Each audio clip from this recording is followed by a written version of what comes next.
그리스도인은 이 땅의 역사를 바로 세우고 더 나은 사회를 만드는데 다른 이들보다 훨씬 더 적극적으로 나서야 합니다. 실제로 이 땅에서 교회가 성장하고 존중받았을 때는 우리 사회의 어두운 그늘을 밝히기 위해서 나서고 헌신하고 희생했을 때입니다. 아마 앞으로도 마찬가지일 것입니다. 교회는 소금과 빛의 역할을 감당할 때 바로 그때 존재의 가치가 있는 것입니다. 오늘은 5.18 광주민주화항쟁 45주년이 되는 날입니다.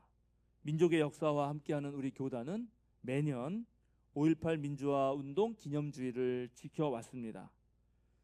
여러분 저보다도 훨씬 더 잘 아시겠지만 5.18 민주화운동은 1980년 5월 18일부터 27일까지 열흘 동안 전두환을 정점으로 한 당시 신군부 세력의 진압에 맞서서 광주 시민과 전남 도민이 비상계엄 철폐, 유신세력 척결 등을 외치면서 죽음을 무릅쓰고 민주주의 쟁취를 위해 항거한 역사적인 사건입니다.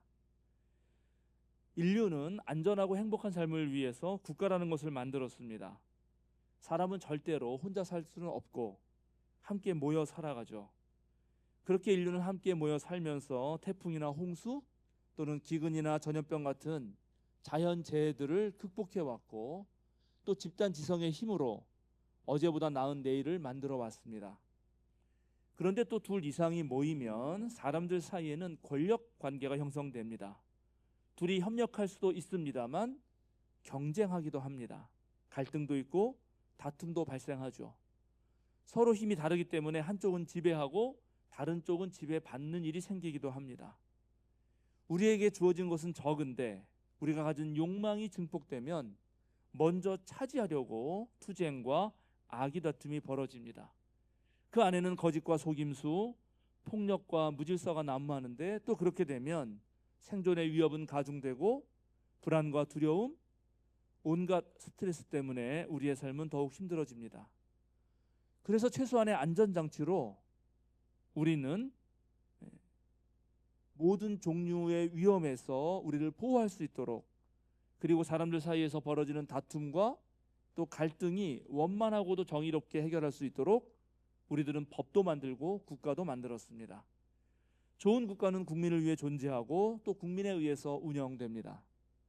그런데 때로 국가가 본래의 목적에서 벗어나 소수 기득권의 입맛에 맞춰 불의한 일을 행하기도 하고 또 소수의 사람이 국가가 지니고 있는 그 막강한 권력을 손에 쥐고 국민을 도리어 억압하고 착취하는 일도 생깁니다.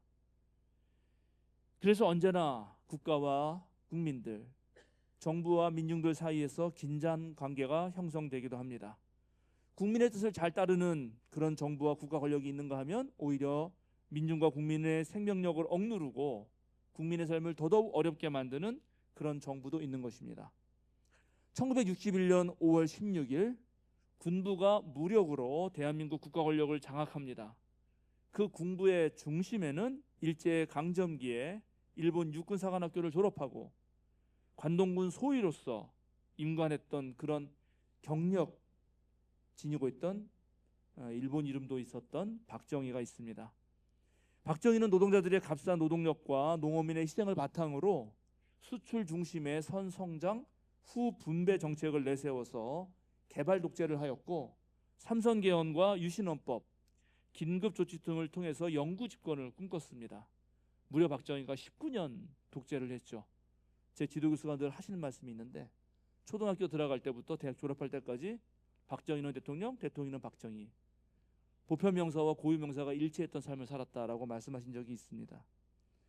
그러나 그러한 박정희의 군사 독재는 1979년 10월 16일 부산 마산 민중항쟁을 계기로 난관에 부딪혔고 열흘 뒤인 10월 26일 부하였던 김재규의 총탄에 의해서 역사의 뒤안길로 사라집니다.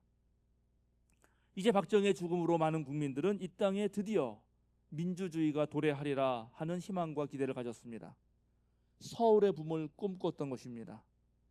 그러나 전두환을 중심으로 신군부는 국가 권력을 장악하기 위해 12.12 군사정변을 일으켰고 민주화에 대한 국민의 열망은 오히려 군인들의 총칼에 의해서 무참히 짓밟히고 말았습니다.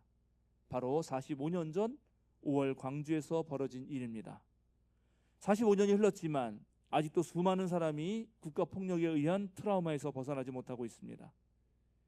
나라를 지켜야 할 군인들이 국민에게 총칼을 겨누었을 때 자기 친구, 가족, 동료, 이웃이 바로 자기 옆에서 죽어갈 때 그때 광주 시민들은 충격을 받지 않을 수 없었습니다.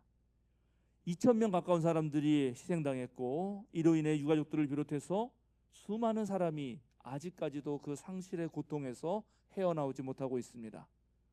지금도 보이지 않는 곳에서 많은 사람이 정신적 고통을 당하며 외롭게 신음하고 있습니다. 광주의 참상을 알리기 위해 자신들의 삶을 바쳤던 수많은 젊은이가 있었고 불의한 권력에 맞서 싸우다가 숱한 고문으로 몸과 마음이 망가진 이들이 있고 또 자기 가족과 친구, 이웃의 고통에 함께하지 못해서 계속해서 그 밀려오는 죄책감에 시달리는 그런 사람들도 많이 있습니다. 모두가 다 기억의 감옥에 갇혀 있는 것입니다. 그런데 놀랍게도 다른 한편에서는 5.18 민주화 항쟁을 왜곡시키고 폄하하는 세력들이 있습니다. 남북한의 분단 체제를 이용하면서 북한군의 소행이라고 하는 거짓 뉴스를 마구 퍼뜨리는 사람들이 있습니다. 좌익에 물든 폭도들의 난동이었다고 하는 그런 유튜버들이 있습니다. 지금도 저질 문화 속에서 광주에 대한 조롱이 이어집니다. 그러나 5.18 민주화 운동은 이후 한국 사회에서 지속적으로 전개된 민주화 운동의 원동력이 됐고 군부 독재에 결정적 타격을 입혔던 87년 6월 항쟁의 밑거름이었습니다. 5.18 민주화 운동으로부터 87년 6월 항쟁에 이르기까지 광주를 비롯한 전 국민이 보인 저항과 참여, 연대의식은 지금 오늘날 전 세계 곳곳에 중요한 민주운동의 사례로 알려지고 있습니다. 특별히 2011년 5.18 민주화운동 관련 자료들이 유네스코 세계 기록문화유산으로 등재되었다는 사실을 우리는 기억합니다. 동아혁명으로부터 3.1 독립만세운동, 4.19 혁명을 지나서 87년 6월 항쟁, 2017년 촛불혁명과 오늘날 응원봉 시위에 이르기까지 이 100년의 역사 속에서 우리가 민주주의의 열망과 염원을 가지고 위대한 대한민국을 만들어 온 그 역사 한복판에 바로 5.18 광주 민주화 항쟁이 있는 것입니다. 우리가 불의한 권력에 맞서 싸우지 않으면 언제든지 인권은 유린되고 민주주의는 후퇴합니다.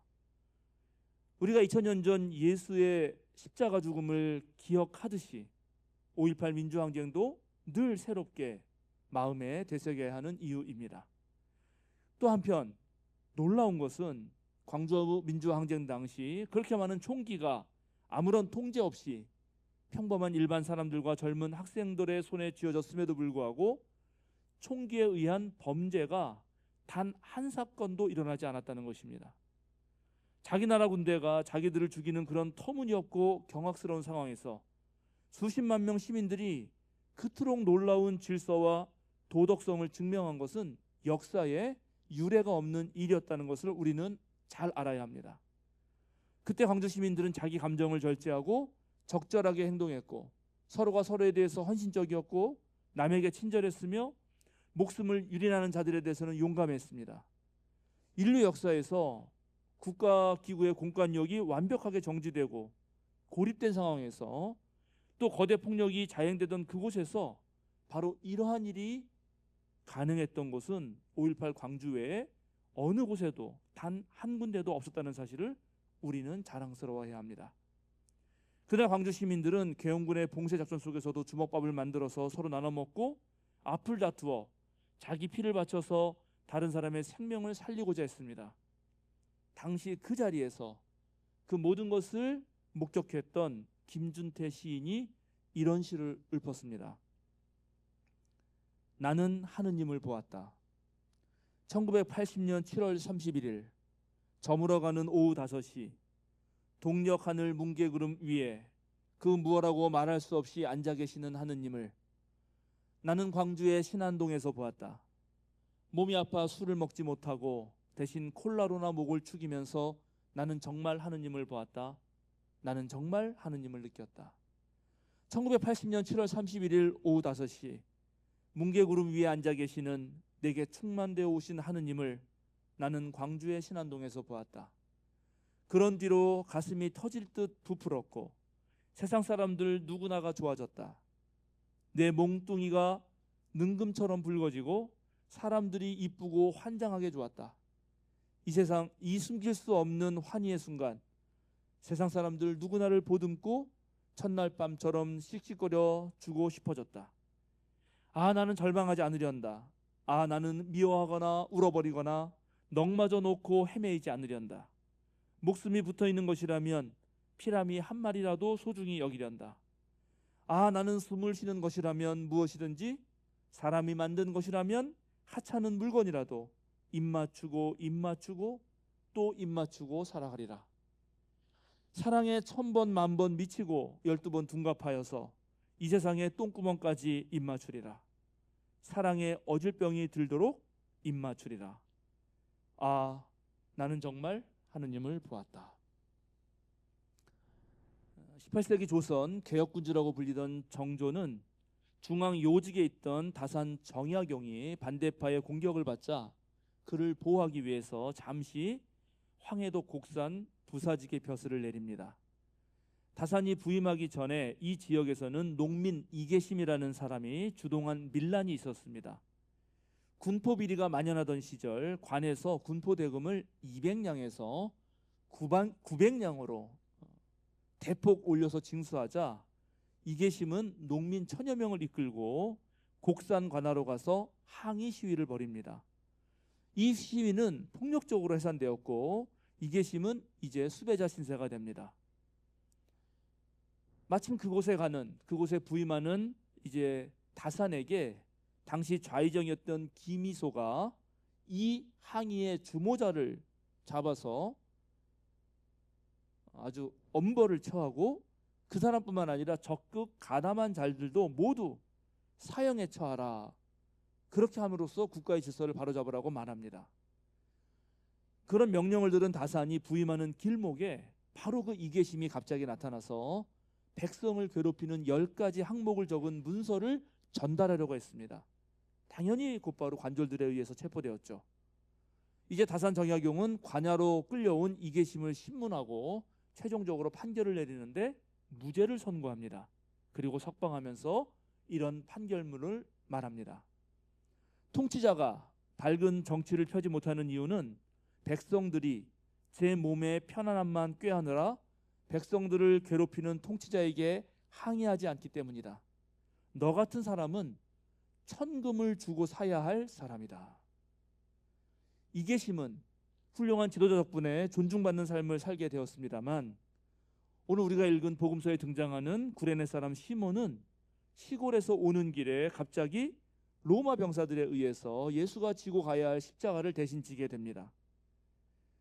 로마인들과 유대인들은 도시나 마을 밖에서 사형을 집행했는데 원래는 십자가에 가로대를 지고 그 집행 장소까지 사형수가 걸어가는 것이었습니다. 그런데 예수는 너무 많은 채찍질을 당해서 너무 힘이 없으니까 그것을 지고 갈 수 없었는데 그때 바로 군인들이 한 사람을 징발해서 예수 대신 십자가를 지게 한 것이고 그때 거기 있었던 아주 운이 나빴던 시몬이 대신 지게 된 것이죠. 그때 시몬의 마음이 어땠을까요? 로마 군대의 위력 때문에 겉으로 말은 못했겠지만 아마 속으로는 부글부글 끓어올랐을 것입니다. 그리고 그날의 기억은 다시는 떠올리고 싶지 않았겠죠. 그런데 오늘 마가복음서는 놀랍게도 시몬을 소개하면서 알렉산더와 루포의 아버지라고 말하고 있습니다. 구레네는 지금 말하면 리비아입니다. 리비아. 그러니까 시몬의 아들이 누군지를 당시 알 길은 없죠. 그런데 놀랍게 마가복음서 저자가 이들을 알고 있다는 얘기고 그 얘기는 무엇입니까? 바로 나중에 이 시몬의 아들들이 그리스도인이 됐다는 것입니다. 알렉산더는 그리스식 이름이고 루포는 로마식 이름입니다. 이들이 그리스도인이 된 후에 자신의 아버지가 바로 그때 예수님 십자가를 대신 지고 갔던 그 사람이라고 초대교회에 알려주었고 그래서 초대교인들이 다 알았던 것이고 이 사실을 마가복음서가 기록하는 것이죠. 바울은 로마에 쓰는 편지의 마지막 부분에서 루포와 그의 어머니를 언급하고 있는데, 만약 이 루포와 그의 어머니가 이 마가복음서와 동일 인물이라면 구레네 시몬의 가족은 초대교회에서 상당한 역할을 했던 인물이라고 추측해 볼 수 있습니다. 마가복음서에서 이 장면이 중요한 이유는 예수께서 일찍이 이렇게 말씀하셨기 때문입니다. 나를 따라오려는 사람은 모두 자기 십자가를 지고 나를 따라오너라. 그런데 놀랍게 복음서 전체에서 명시적으로 예수님이 십자가를 지셨던 그 십자가를 따라서 자기 십자가를 진 사람은 유일하게 구레네 사람 시몬인 것입니다. 예수를 따르던 열둘이 아니라, 예수에게 고침을 받았던 수많은 사람들이 아니라, 그저 길을 지나가다가 재수없게 걸려들었던 그 구레네 시몬이 지금 십자가를 지고 있다는 것입니다. 이런 사실은 충격이자 희망입니다. 예수님을 따른다고 하는 우리 모두가 실제로는 예수님의 십자가를 지지 않고 있다는 경고 메시지라는 점에서 충격이고, 하나님은 어떤 상황에서 누구든지 선택하셔서 역사의 십자가를 지게 하신다는 것이 희망입니다. 예수님의 수제자라고 하는 시몬 베드로는 도망갔지만 예수와 아무 상관이 없었던 구레네 시몬은 그 십자가를 달게 받았고 그의 가족은 하나님의 자녀들이 되었습니다. 5.18 광주 시민과 전라도 도민들은 이 땅의 민주화를 위해 십자가를 졌습니다. 지고 싶어서 진 것이 아니죠. 그 상황에서 그 도시만 가장 고립시키기가 좋은 지역에 있다는 이유로, 그래서 그 십자가를 진 것입니다. 오늘날 우리가 예수의 참된 제자가 되려면 광주가 진 그 십자가를 함께 져야 합니다. 그저 내 한 목숨만 살려고 하는 사람은 주님의 십자가를 질 수 없습니다. 베드로처럼 도망가면 십자가를 질 수 없습니다. 자기 십자가를 지고 나를 따르라고 하는 주님의 말씀에 순종해서 우리 모두는 우리가 만들어갈 역사를 위해서 자기 십자가를 져야 합니다. 십자가를 진다는 일은 밤을 낮으로 바꾸는 것이고 낮을 밤으로 뒤바뀌는 것이고 하늘을 땅으로, 땅을 하늘로 뒤덮는 일이고, 맨발로 바위를 걷어차서 무너뜨린 다음에 그 무덤 속에, 그 돌무더기 속에 묻히고자 하는 그런 결단의 일입니다. 역사의 십자가를 이어가는 일은 몸은 죽어 땅에 묻혀도 우리의 혼과 넋은 살아서 자유와 해방, 사랑과 정의, 생명과 평화의 깃발을 드높이 나부끼는 일이고 벽이라도 밀면서 문을 만들어내는 일입니다.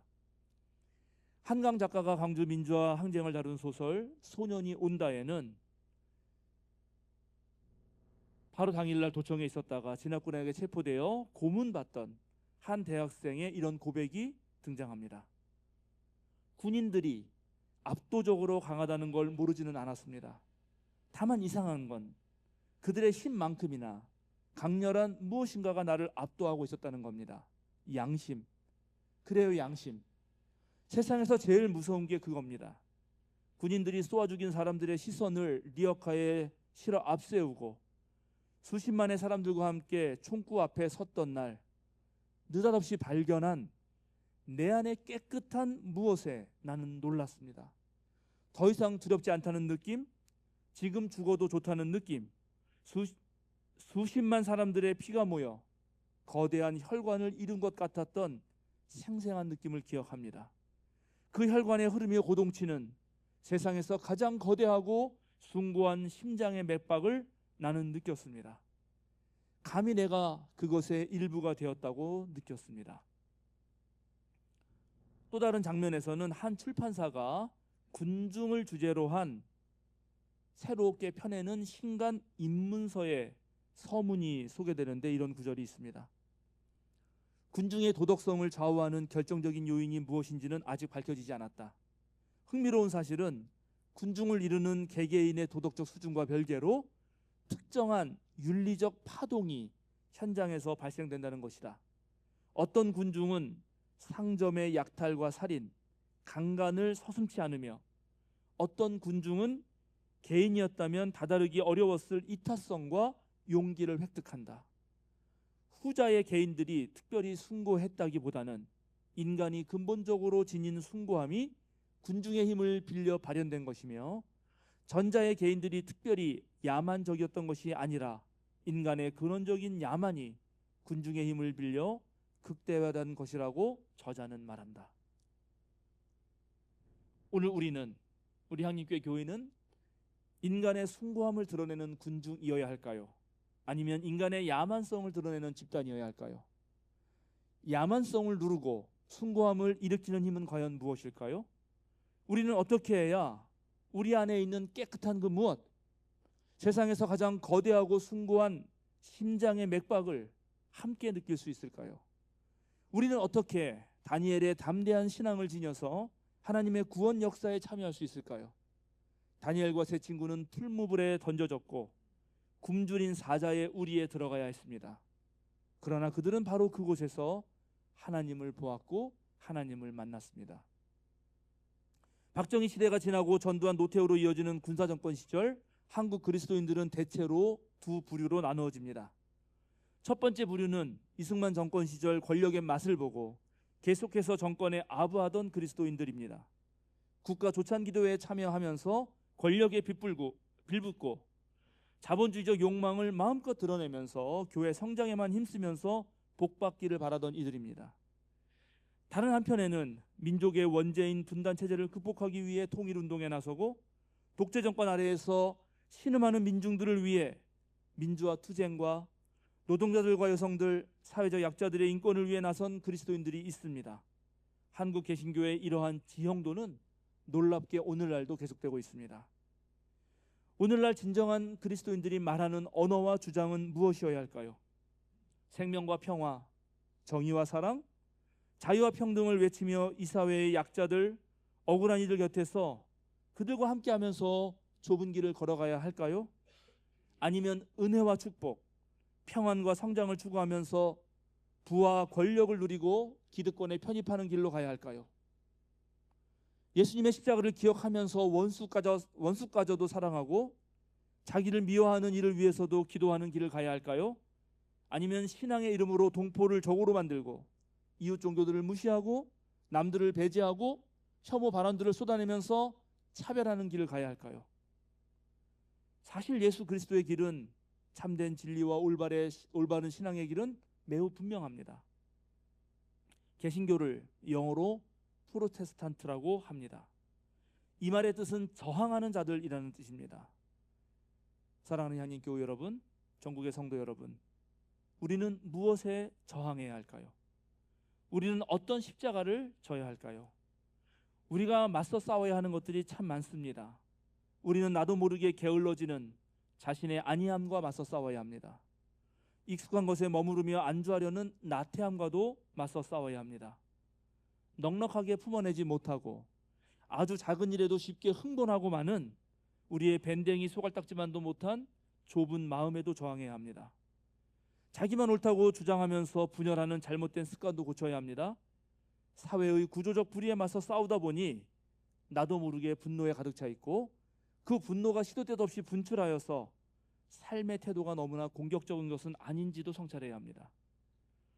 동시에 민주주의 사회에서 공적인 것을 무시하고 사적 이익을 위해서 제멋대로 하는 인간들, 법 위에 서서 법을 주무르면서 국민 대다수에게 해를 입히고 그런 인간들과도 싸워야 합니다. 스스로 찾아보지도 않으면서 스스로 점검하고 비판하지도 않으면서 또 남들이 하는 말은 거짓말인지도 모르면서 믿어버리는 그 어리석음에서도 벗어나야 합니다. 사탄의 세력은 제한 없는 권력과 폭력의 남용과 남을 업신여김과 또 돈이 주는 환상과 온갖 속임수를 동반해서 우리를 사로잡습니다. 아직도 우리나라의 기득권 세력들은 단단히 뭉쳐있고 이들은 언론과 법을 손에 쥐고 여전히 서민들을 농락합니다. 그리스도인들은 바로 이들에 맞서서 하나님 나라의 질서를 선포하는 사람들입니다. 어두운 밤 마음마저 잠겨서 이 역사의 어둠이 짙었을 때도 계명성은 동쪽에서부터 밝아오듯이 우리 주변에 소망 하나 보이지 않고 모든 것이 엉망진창으로 돌아가는 것 같이 보일 때에 바로 우리가 밝아오는 그 한 줄기 빛이어야 합니다. 영원하신 분은 오직 하나님 한 분뿐입니다. 권력을 진 자들은 스스로 도취되어서 자기의 영화가 계속될 것으로 착각하지만 그 또한 하나님 손 안에 들어있을 뿐입니다. 불교 경전에 유마경이라는 게 있습니다. 그 경전의 주인공은 유마거사라는 분인데, 이분은 출가한 승려가 아니고 그저 제가 신자입니다. 한 번 이 유마거사가 병석에 눕게 되었는데 부처님이 제자 문수보살을 시켜서 병문안을 다녀오라고 합니다. 병문안을 온 문수보살에게 유마거사가 이렇게 말합니다. 모든 세상 사람들이 무지와 삶에 대한 탐욕이 생긴 지 오래되었듯이 나의 이병도 생긴 지가 오래되었습니다. 아득히 먼 과거부터 생사를 거치면서 모든 이들이 병들었기에 나도 따라서 병이 든 것입니다. 그러니 세상 사람들이 치유된다면 나도 따라서 치유될 것입니다. 세상이 병들면 저도 병들고 세상의 병이 나으면 저도 낫습니다. 세상이 아프기 때문에 우리도 아픈 것입니다. 우리의 고통을 없애려면 먼저 이 세상의 고통을 치료해야 합니다. 온 세상을 치유하여 하나님 나라를 만들겠다는 것이 바로 우리 주님 예수님의 꿈이셨고, 오늘 우리가 그 꿈을 이어나가고 있는 것입니다. 그렇게 역사를 만들고 십자가를 지는 일에 저와 여러분이 바로 주역이 되면 좋겠습니다. 베드로 후서가 말하듯 우리는 오늘날도 주님의 약속을 따라 정의가 깃들어 있는 새 하늘과 새 땅을 기다리고 있습니다. 그런 사회, 그런 나라는 하나님을 닮은 사람들의 피땀을 통해서 옵니다. 가정의 달, 온 가족이 행복한 삶을 살아가려면 더 큰 가족, 우리나라와 우리 사회와 온 세계와 지구상에 존재하는 모든 생명체를 돌보시는 그 하나님의 마음을 품을 줄 알아야 합니다. 우리의 신앙이 그저 나 개인의 안위에 머무는 것이 아니라 더 넓고 더 큰 세상을 품어야 한다는 것입니다. 오늘날 우리 사회가 아무리 부패했다 하더라도 자신을 내어주신 하나님과 그의 아들 예수를 따라서 자기 십자가를 지려는 사람이 있는 한 우리는 주님의 약속을 따라 정의가 깃들어 있는 새 하늘과 새 땅을 부푼 마음으로 기다리면서 또 일구어갈 수 있을 것입니다. 그 길에 언제나 함께 하시는 저와 여러분이 되길 우리 주님의 이름으로 축원합니다. 기도하시겠습니다.